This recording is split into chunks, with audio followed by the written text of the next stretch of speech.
Boa noite a todas e todos que estão aqui presentes fisicamente aqui na casa de Tia Meimei e aos que estão em casa, né, desfrutando da oportunidade de ter o serviço online. Primeiro eu queria dizer da satisfação do convite que recebi para essa tarefa, de conversar um pouco com vocês sobre viver em família, os desafios e as oportunidades à luz da doutrina espírita. E queria também hoje lembrar que hoje a gente comemora o natalício de Tia Meimei, que é a nossa patrona, que é o espírito que nos ajuda nessa caminhada aqui na nossa casa espírita, e dizer o quanto nós amamos Meimei, né? O quanto nós somos agradecidos por ter esse espaço que nos acolhe com tanto amor, que nos oportuniza o trabalho na Seara do Cristo. Então, assim, essa noite, quando eu recebi o convite, né, e que eu vi que seria no dia do aniversário de Tia Meimei, eu fiquei muito emocionada, porque a minha história com Tia Meimei, ela desde a minha mocidade. Então, assim, ela é sempre muito presente na minha vida, na vida da minha família. Então, quando o convite chegou como um presente para mim, e o trabalho de hoje, o serviço de hoje, eu oferto a ela, que tanto nos ampara, que tanto nos auxilia. E vamos iniciar hoje com uma prece. Vamos fechando os nossos olhos, sentindo a doce presença de Tia Meimei, comemorando e festejando essa data com tanto amor, sentindo o perfume das rosas que ela tanto ama e agradecendo ao Mestre Jesus pela oportunidade de estar aqui encarnado, de estar aqui nessa seara, aprendendo um pouco mais a servir Jesus de forma sincera, de forma genuína.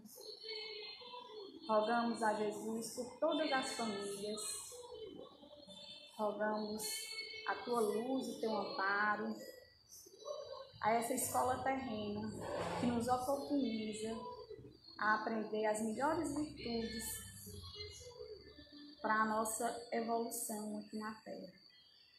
Então, que os bons espíritos nos inspirem nessa tarefa de hoje, nos auxiliem, para que o conteúdo aqui trabalhado possa ser semeado nos corações que têm vontade sincera de crescer.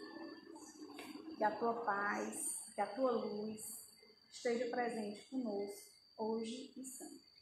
Assim seja. Assim seja. Então, a gente escolheu uma mensagem de Tia Meimei para a gente ler hoje. E a mensagem que vem hoje é uma mensagem sobre o exercício da fraternidade. Ah, meus irmãos queridos, outrora sonhávamos juntos e agora compreendo o gigantesco e premente esforço no exercício da fraternidade.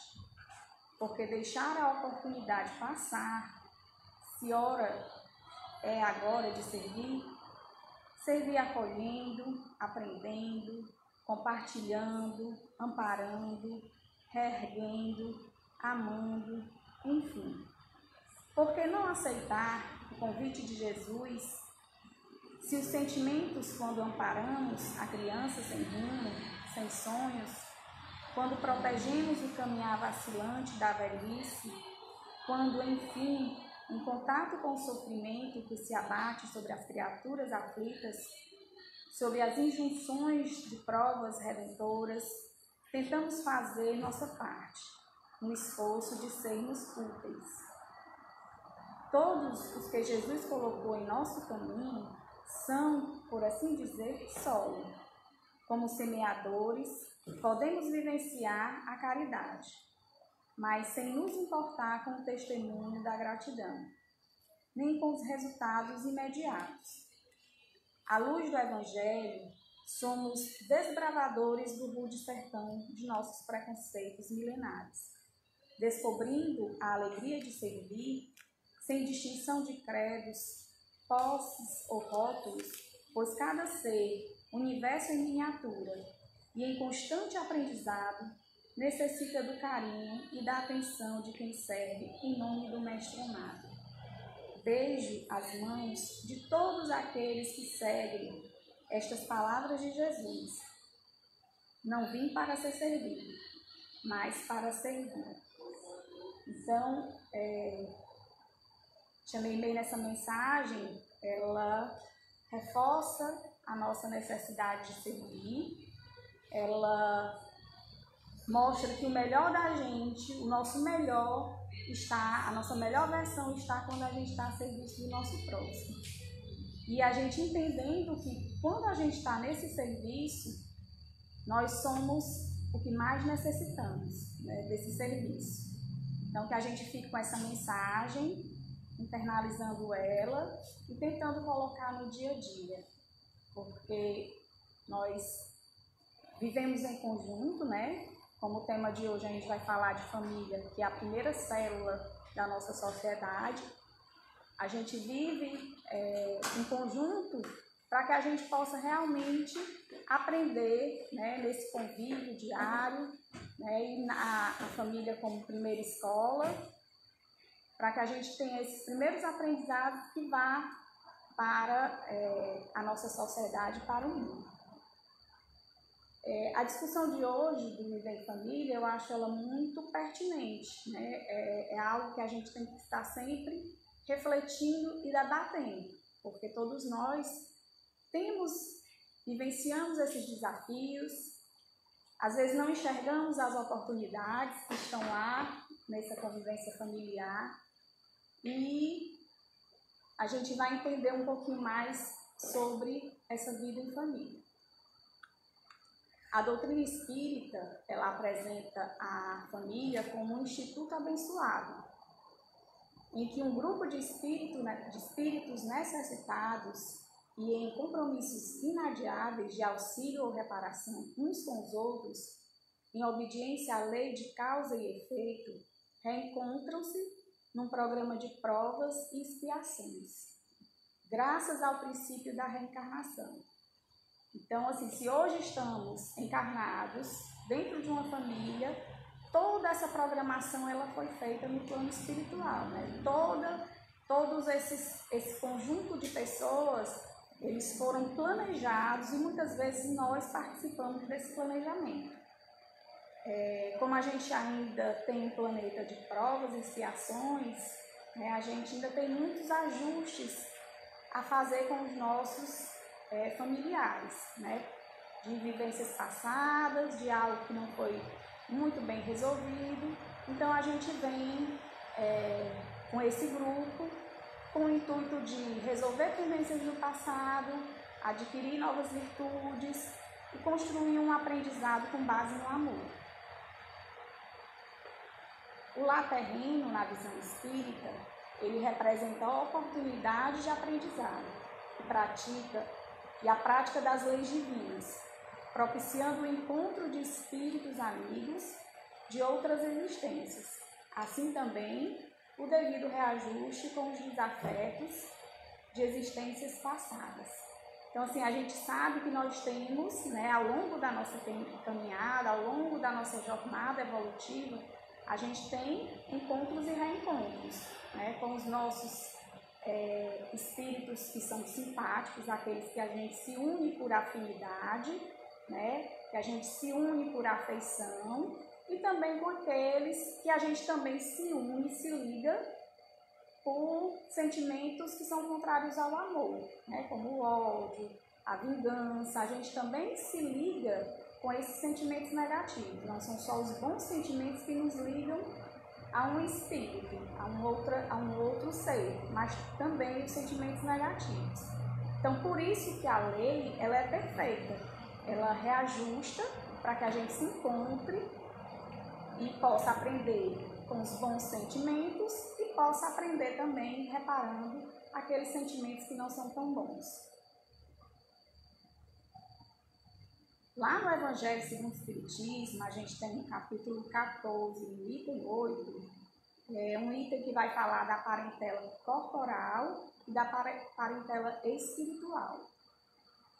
Os que encarnam numa família, sobretudo como parentes próximos, são, as mais das vezes, espíritos simpáticos, ligados por anteriores relações que se expressam por uma afeição recíproca na Terra. Mas também pode acontecer que sejam completamente estranhos uns aos outros, esses espíritos, afastados entre si por antipatias igualmente anteriores, que se traduzem na Terra por mútuo antagonismo, que aí nos serve de provação. Então, lá no Evangelho, ele vem confirmar aquilo que a gente estava conversando, né? Então, nós temos esses espíritos que nós temos afinidades, então, aqueles parentes mais próximos, né? Filho, né? Irmão, pai, mãe.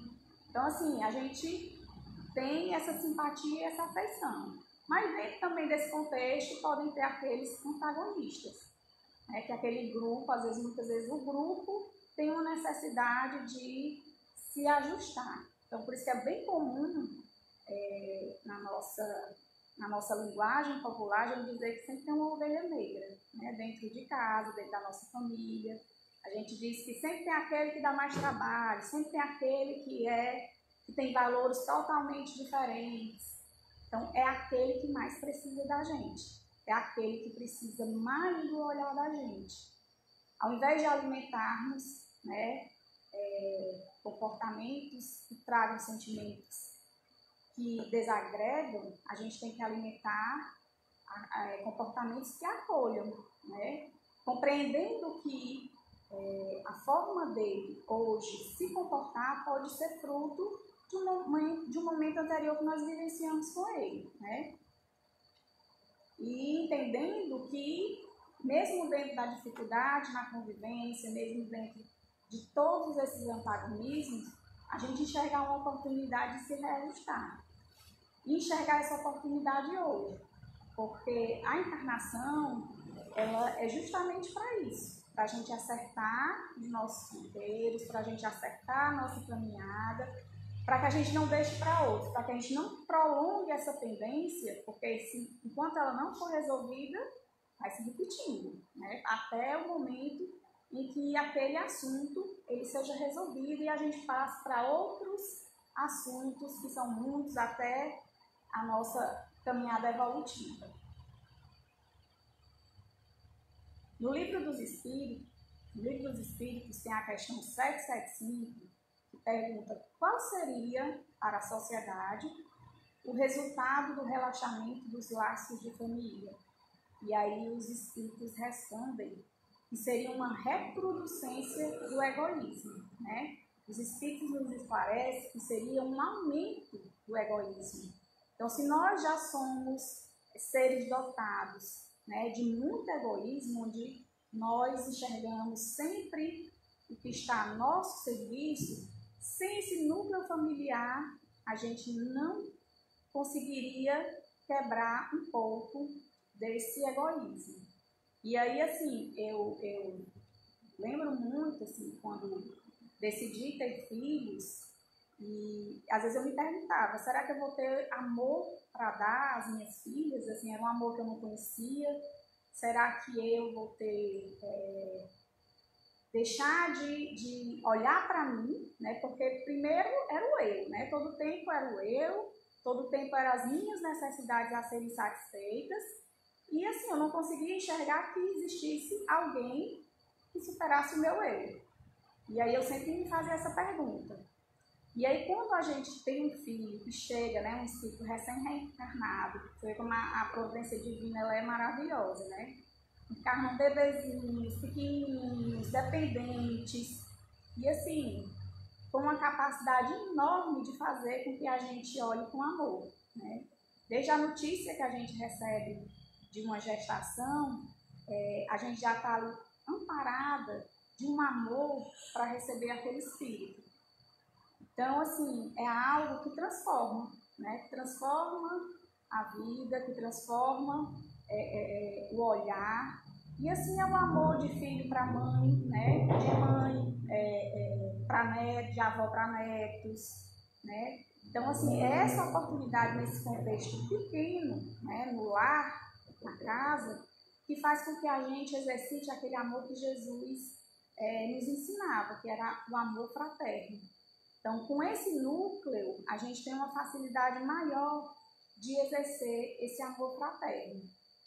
Então, que a gente possa compreender isso e possa, eu sempre vou bater nisso, de aproveitar essa oportunidade que é o hoje. Nas múltiplas existências, vamos aprendendo o amor, nas suas diversas facetas. Amor de mãe para filho, de filho para mãe, de irmão para irmão, de avô para neto, de neto para avô, de tio para sobrinho, de sobrinho para tio, de esposo para esposa, e assim por diante, considerando-se ainda a lei da reencarnação, ou seja, das várias existências no corpo físico. Vamos solidificando esses laços de afetividade com o maior número de espíritos que nascem sob o mesmo teto. Então, com as múltiplas encarnações, a gente vai sedimentando esse afeto, sedimentando esse amor e lembrando aquilo que Jesus pregou para nós, né? Que amará o próximo como a si mesmo, né? Então, assim, a gente lembrando esse amor, olhando para um amor que a gente despende para os nossos familiares. E aí eu coloco aqui para ilustrar um pouco dessa programação de reencarnação, como é que a gente se prepara no plano espiritual para ingressar em família, né? De um caso bem típico na literatura espírita, que está lá no Missionários da Luz, que é uma psicografia de Chico Xavier pelo espírito de André Luiz, que fala do auxílio, né, da equipe que a equipe de cooperadores ofereceu ao trio Segismundo, Adelino e Raquel. Então, houve uma preparação para que Segismundo voltasse ao plano material. Para que a gente entenda um pouquinho desse planejamento, eles eram um trio, né? Adelino e Raquel eram casados e Segismundo se apaixonou por uma paixão muito grande por Raquel. E aí ele desviou toda a caminhada, né, da Raquel e nessa disputa ele assassinou Adelino. E então, assim, foi muito tempo nas esferas inferiores, né, alimentando muito ódio, por toda aquela disputa que houve nessa encarnação, mas havia chegado o tempo de reparar tudo isso que tinha se passado entre eles. E aí Raquel e Adelino já estavam encarnados, e a equipe que André Luiz fazia parte estava preparando para que Segismundo, que foi o que cometeu o crime, voltasse ao convívio dos dois, para reparar o erro que ele cometeu com os dois. E a forma mais eficaz, a forma mais útil dele voltar, seria ele voltar no seio familiar desse casal. E aí, no planejamento, que Segismundo também participou desse planejamento de retorno, ele volta, né, como filho dos dois. Não foi um trabalho fácil, né, assim, o espírito de Segismundo tinha muito medo, né, de enfrentar, de voltar à Terra com essa missão. E Adelino, encarnado, ele já repelia aquele espírito, né, no seu inconsciente, durante o seu sono, ele repelia aquela ideia de recebê-lo como filho. Mas a misericórdia divina, a espiritualidade trabalhou para que houvesse esse reencarne, esse encontro numa mesma família, para que esse trio pudesse se reajustar, pudesse novamente reparar aquele erro do passado. Outro caso assim, interessante para ilustrar, né, a misericórdia divina, um planejamento reencarnatório dentro de uma família, é o exemplo da mãe de André Luiz. Né? A mãe de André Luiz, quando André Luiz desencarnou, ela estava em esferas superiores, né? Superiores ao nosso lar. E ela ainda se preocupava muito com o marido, né? O marido dela, quando eles estavam na última encarnação, era um homem rico, né? Comerciante, dono, proprietário de terras. E ele tinha, ela dona de casa, e ele, com muitas posses, tinha um comportamento que se desviava da família. Ele tinha 2 amantes. Então, assim, esse processo de traição, né, e de sofrimento levou ele, quando desencarnou, às zonas inferiores, né, levou ele a um grau. E ela, desencarnada, ela se preocupava muito com ele. E aí André Luiz, no encontro com a mãe dele, perguntou pelo pai. E ela disse que nunca tinha abandonado ele, não desistia dele. E que viria numa próxima encarnação como esposa dele novamente. E aí eu achei esse um gesto de desprendimento e de amor muito grande. Quando ela disse que viria novamente como esposa para tentar resgatá-lo e dar um salto na evolução dele, e teria as 2 amantes dele como filhas. Então, ela casaria com ele no planejamento que já estava preparado para o retorno dela. Ela receberia ele como marido e as 2 amantes como filhas. Então, assim, é um exemplo assim, de um espírito muito iluminado, né? De um espírito que coloca realmente o amor à frente de qualquer coisa e que se coloca no auxílio do outro. O venerável espírito Emmanuel nos ensina com muita propriedade, no livro Leis de Amor, que é uma psicografia de Chico Xavier, que, de modo geral, nas leis do destino, o marido faltoso é aquele homem que um dia inclinamos à crueldade e à mentira. E a esposa desequilibrada é aquela mulher que, certa feita, relegamos à necessidade e à viciação. E quem são os filhos problemas? São aqueles mesmos espíritos que prejudicamos, desfigurando-lhes o caráter e envenenando-lhes os sentimentos. Então, assim, Emmanuel ilustra aqui que quando a gente está diante de familiares difíceis, e aí ele coloca o exemplo do marido, da esposa, do filho, ele coloca que nós fazemos parte desse processo. Nós, com certeza, em um momento pretérito, nós contribuímos para aquele comportamento. Nós, com certeza, temos uma dívida com aqueles espíritos mais difíceis que convivemos. Então, fica bem claro a nossa postura com aquele espírito, né? Como deve ser. De mais amor, de mais cuidado, de mais acolhida, de mais atenção, porque sabemos que lá atrás nós também tivemos comportamentos que não foram legais. No Evangelho segundo o Espiritismo, diz assim: o espírito renasce no mesmo meio em que já viveu, estabelecendo de novo relações com as mesmas pessoas, a fim de reparar o mal que ele haja feito, conforme explicações do capítulo 5 do Evangelho segundo o Espiritismo. Então, assim, são as oportunidades sucessivas que nós temos nesse aprendizado dessas virtudes, né? A tolerância nós exercitamos, a paciência, né? O cuidado com o outro. Então, assim, são muitas virtudes que nós exercitamos nesse meio em que vivemos. Para quê? Para que a gente possa, nesse exercício, nessa escola que é a família, a gente possa levar ao mundo em que a gente vive, a gente possa levar esses conceitos ao nosso trabalho, né, à escola, à sociedade em geral. Então, quando a gente aprende todos esses princípios, todas essas virtudes, nós internalizamos, então nós conseguimos ser pessoas diferentes.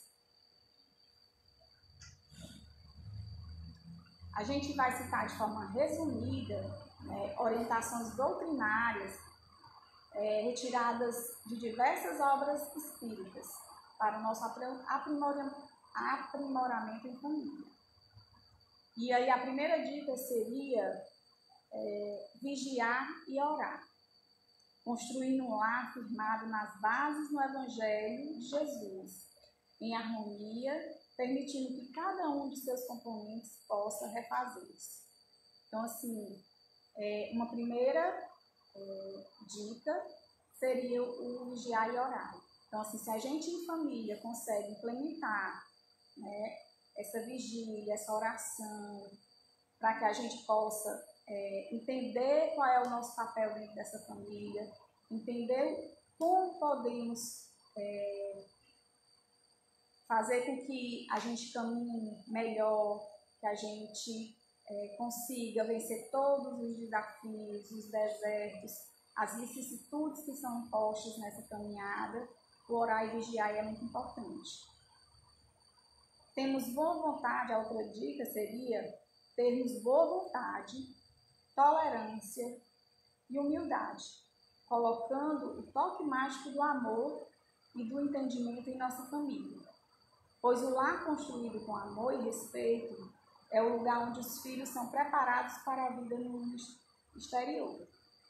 O espírito de André Luiz afirma que somos arquitetos da nossa própria estrada e seremos conhecidos pela influência que projetamos naqueles que nos cercam.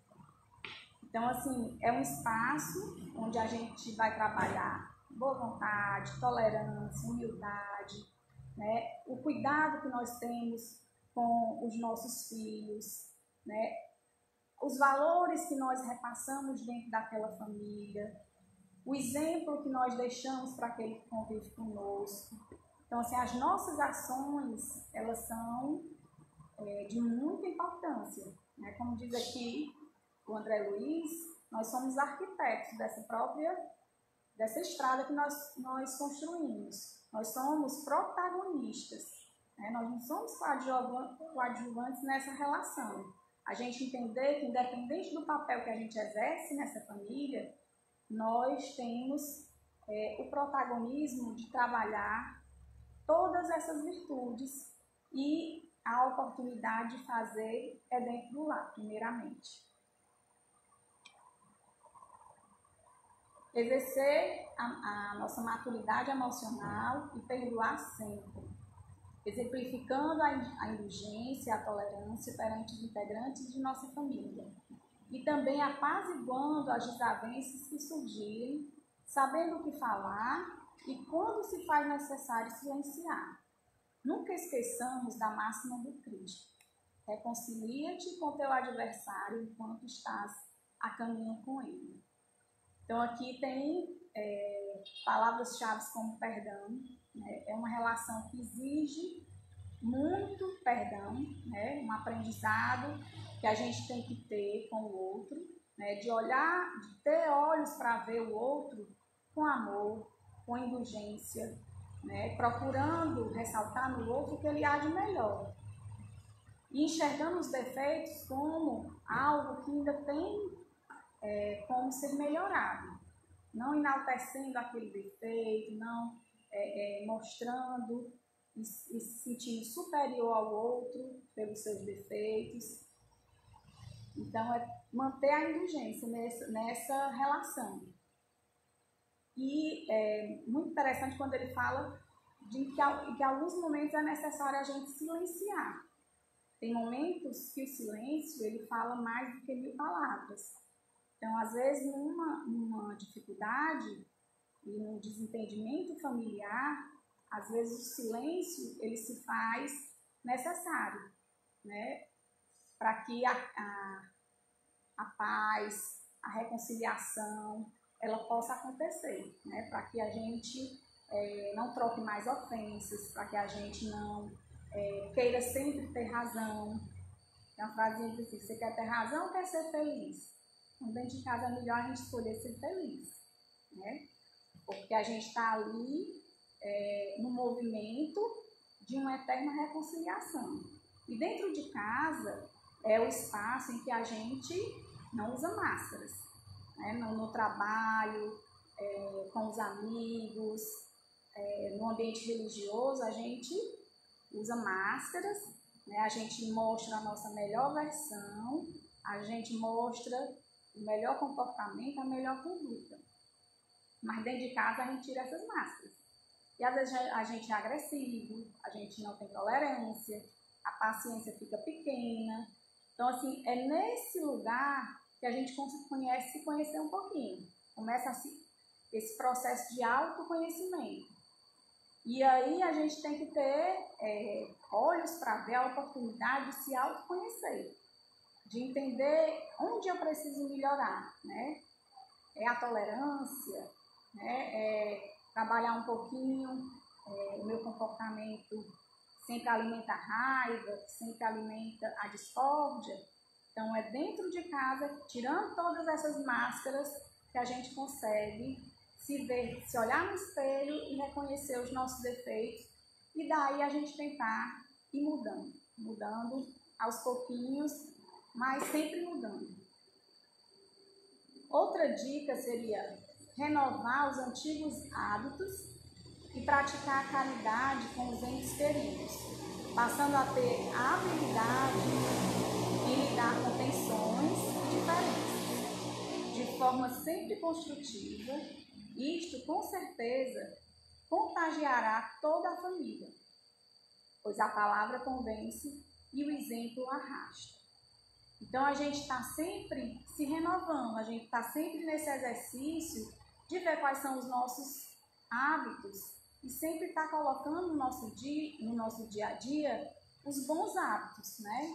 Por isso a necessidade de uma boa leitura, a necessidade de se aproximar de Jesus, dos conceitos que ele coloca na nossa vida, para que a gente internalize todas essas virtudes, esses conceitos, e a gente consiga mudar um pouquinho, porque às vezes a gente não convence pela palavra, como diz aqui, mas a gente convence pelo exemplo. A nossa conduta fala muito do que a gente é, fala muito mais do que a gente discursa, da nossa fala. O nosso exemplo, principalmente com os nossos filhos, ele é mais válido do que o que a gente prega. Então, assim, se eu me comporto de determinada forma, certa ou errada, esse é o espelho que nós temos para eles. Então, a nossa conduta, ela tem que passar por essa renovação, todo dia. É uma renovação diária de hábitos. Outra dica seria frequentar uma casa espírita séria, onde além de aprendermos continuamente através das palestras edificantes e estudando as obras da doutrina espírita, recebermos toda a assistência espiritual. Então, assim, é importante a gente ter a leitura em casa, o estudo, mas é muito importante a gente frequentar uma casa espírita, né? A gente se aproximar daqueles conteúdos que são discutidos coletivamente, que são sempre debatidos. Isso fica mais fácil da gente internalizar bons hábitos, internalizar novos conceitos, oportuniza o serviço, né? Oportuniza a mudança. Então, essa dica é bem interessante, a necessidade de você frequentar uma casa espírita. Outra dica seria praticar o culto do Evangelho no lar, o qual propiciará uma reflexão familiar sobre o crescimento do Mestre Jesus e ainda despertará em todos o compromisso da reformulação das ações de cada um. Então, assim, é muito importante a gente colocar no nosso dia a dia, no nosso roteiro de família, o culto do Evangelho. A gente rezar sozinho, a gente entrar em prece sozinho, é muito forte essa conexão. Mas quando a gente junta uma família para fazer o culto do Evangelho no lar, a gente cria uma fortaleza naqueles elos, a gente traz luz para aquele local, a gente traz assistência espiritual para aquela família, para aquela casa. Eu já li também que quando a gente faz o Evangelho no lar, não só aquele lar ele é beneficiado, não é só aquela casa que está no momento de Evangelho, no momento de oração, que recebe os benefícios, mas todo aquele entorno, né? Porque aquele lar, ele se transforma num ponto de luz, né? Ele está ali trabalhando boas vibrações, gerando boas energias, que vai alimentar todo aquele entorno. E aí a gente também oportuniza os nossos filhos a esse conhecimento, né? A gente oportuniza as nossas crianças esse conhecimento, essa aproximação de Jesus, Jesus como um irmão próximo mesmo, que está com a gente sempre, né? Trazer Jesus para a nossa vida, trazer Jesus para o nosso lar. Então é muito importante mostrar para as crianças, mostrar para o nosso núcleo familiar, que Jesus faz parte do nosso convívio, que Ele é nosso irmão e que Ele está mais próximo do que a gente imagina de nós. E aí, assim, com criança, é bem interessante você procurar uma forma lúdica de trabalhar aquele conteúdo, procurar. Hoje a gente tem a internet aí que tem várias dicas para que a gente possa fazer um evangelho, mesmo com os pequenininhos, aqueles que você acha, mas não vai entender, vai entender. Aqui na evangelização, aqui na Casa Espírita, a gente tem a evangelização desde a barriga, desde os bebezinhos, trazendo aquele conteúdo que eles absorvem. Então, nós, enquanto pais, cabe a missão de fazer esse momento, até mesmo com os menores, um momento lúdico e um momento de aprendizado. Outra dica seria conhecer e aceitar os limites do outro. Então, assim, eu preciso olhar para o outro sabendo que ele é um sujeito, sabendo que ele tem as suas virtudes, os seus defeitos, sabendo que ele tem os limites. Então, não adianta eu exigir do outro aquilo que ele ainda não está pronto para dar, aquilo que ainda não é o momento dele, né? A gente só vai se aplicar, a gente só vai criar um distanciamento. Então, dá tempo ao outro entender os limites. E aí, a gente, nesse respeito, a gente silencia, a gente reza, a gente pede a intercessão da espiritualidade para que o outro possa se abrir um pouco mais, mas a conduta de respeito e de aceitação, ela é muito importante para um grupo de pessoas, principalmente para um grupo familiar. Enfim, façamos a nossa parte com muito afinco e confiemos na providência divina, pois para Deus nada é impossível. Então, assim, como eu coloquei já anteriormente, que a gente nesse processo, nessa caminhada, independente do local que a gente ocupe dentro dessa família, a gente entender que nós somos protagonistas e que nós temos uma missão naquele grupo. Então, independente do nosso local, a gente faça com amor.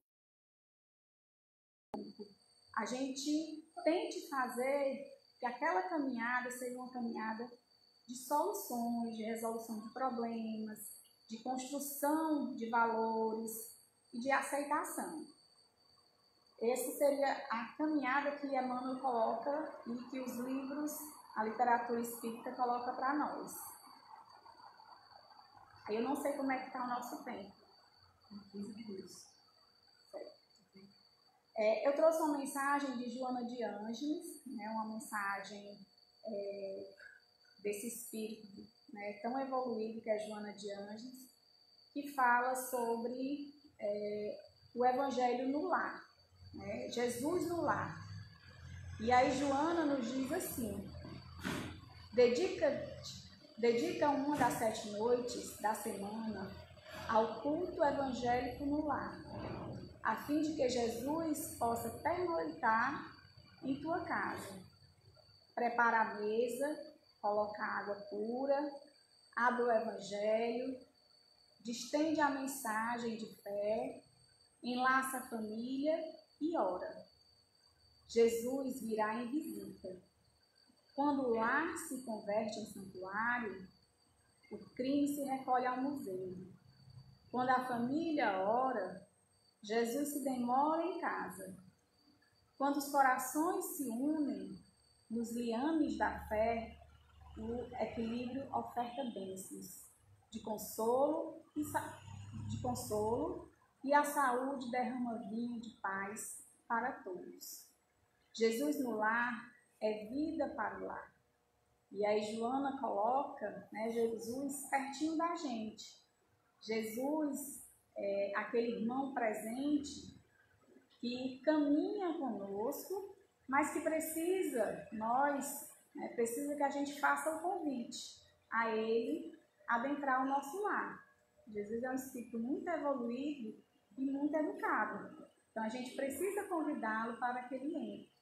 Então que a gente cultive esse hábito sempre de fazer esse convite a esse espírito tão especial que é Jesus, para que ele entre dentro dos nossos corações, para que ele entre dentro da nossa casa, para que ele fique conosco nessa caminhada e que a gente prepare um momento realmente como a gente recebe um convidado em nossa casa, né? Quando a gente convida alguém, a gente arruma a casa, a gente prepara ali a melhor comida, a gente prepara a mesa. E da mesma forma, a Joana coloca aqui, né? A gente faça daquele momento realmente a recepção de um convidado especial, né? Traga Jesus para o seu lar, mas traga de uma forma amorosa. Traga Jesus para o convívio de uma forma que ele se sinta acolhido no nosso lar. Então, que a gente possa cultuar esse hábito, né, de Jesus com a nossa família, porque quando a gente caminha com ele, todos os nossos desafios, todos os nossos desertos, eles são superados. Porque quando a gente caminha com ele, o amor, né, o perfume do amor, ele é sentido, ele é internalizado, e aí a gente consegue realmente conviver com o perdão, conviver com a tolerância, conviver com a indulgência, e a gente não vai se debitar mais ainda, né? A gente vai ter experiência com o outro de uma forma mais cristã. Então, se nós estamos nessa caminhada realmente decididos a seguir Jesus, que a gente faça verdadeiramente, com fidelidade. Então, era mais ou menos isso que eu tinha para essa noite, essa discussão. Então, que Jesus possa pernoitar na casa de cada um que está assistindo, que Jesus possa se sentir acolhido no coração de cada um. Agradecer mais uma vez, né, essa oportunidade, agradecer a casa e dizer que é uma felicidade muito grande quando eu estou aqui no meio, né, que é uma casa que me acolhe há muitos anos. Então, toda a minha gratidão a esse Espírito de Luz que hoje comemora seu aniversário. A gente pode agora fazer a nossa prece final, uma música. Se tem alguma pergunta? Existem perguntas? Se tiverem algumas perguntas, a gente já tem um tempinho para as perguntas. Está presente aqui a Mônica, a Fabíola. A Mônica está aqui, Fabíola. Obrigada, minhas amigas. Mário Oliveira. Quem? Mário Oliveira. Mário Oliveira, obrigada. Márcia Carolina. Márcia Carolina, gratidão. Ana Maria Maia. Maria Maia. Marcos Rabelo. Marcos Rabelo, obrigado. Melhoras, viu, Marcos? Marcela Mota. Logo. Marcela Mota. Roberval Holanda. Roberval sempre está aí nas lives. Muito obrigada, Roberval. Marcos Santos.